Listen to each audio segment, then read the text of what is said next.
Now that the trestle is finally finished, it's time to do the scenery around it. So we're going to start up on this end over here on the straight part. And let me show you in this view right here. I'm using the cardboard slats from an old pizza box. The old conventional way of doing scenery, I'm going to cover it with plaster of Paris, but before that I'm going to put some wet paper towels and then plaster cloth on it. And I might not even need the plaster of Paris, depends on what it is. I might just paint it and put the ground cover over top of it. But I had to weigh down the slats that I used with the 1, 2, 3 block because I glued it in place. I used the hot glue gun to attach the cardboard strips, and I also had to weigh down the trestle because when I glued all the strips in place, it just lifted it up a little bit. So I put the weight on it, and then I tacked down with a nail on one side just to make sure that it stays in place like I did the rest of the trestle. So that's what we're going to be working on now. Wish me luck. I hope I don't get too messy with the plaster cloth like I normally do. Okay, taking the camera around the other side so you can see it from over here. I glued the last 2 strips on the bottom, but the rest of them I glued them on the edge. And so that's what that looks like right there. And you can see I added a couple more buildings on the edge over here. Some more Bar Mills buildings to the mix of everything. Okay, I got the camera set up there. While I'm doing, I already put 1 layer of plaster cloth over top of wet paper towel. I'm going to go over and put up a second layer. I had to get another bag of plaster cloth.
Under the trestle, instead of using plaster of Paris, I put a small piece of craft paper right here, and then I covered the end of it with the plaster of Paris. And I'll come over on this side over here and do the same thing with the terrain to bring it down to the grade like I need it.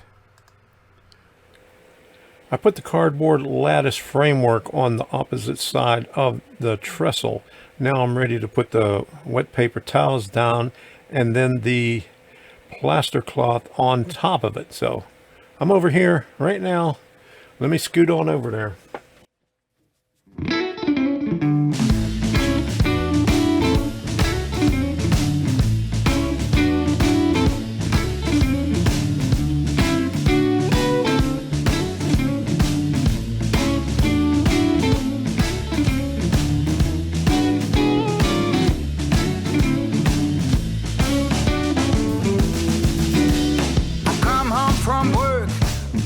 Some friends.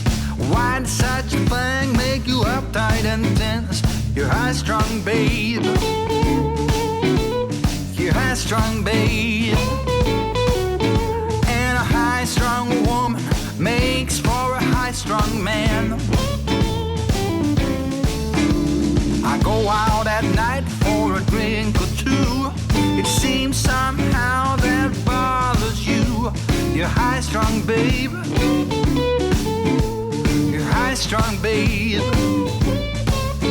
And a high-strung woman makes for a high-strung man.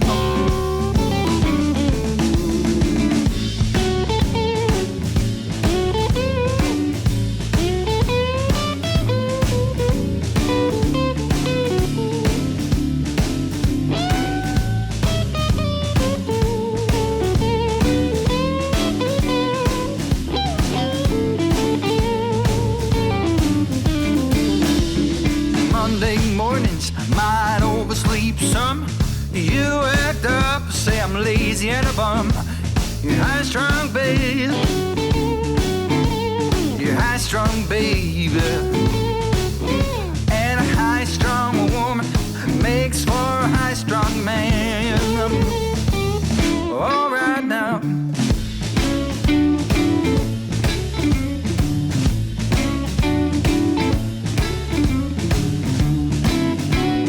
High-strong, babe. A high-strung woman makes for a high-strung man.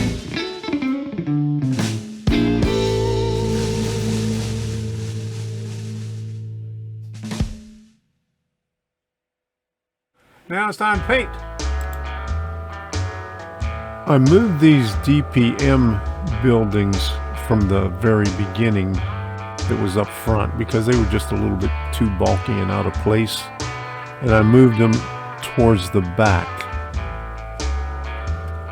and you can see it's at the end of the city block. I put a couple of the other buildings up in front in its place. Now we'll pan down and we'll show the scenery that I did first after I did the plastering last night.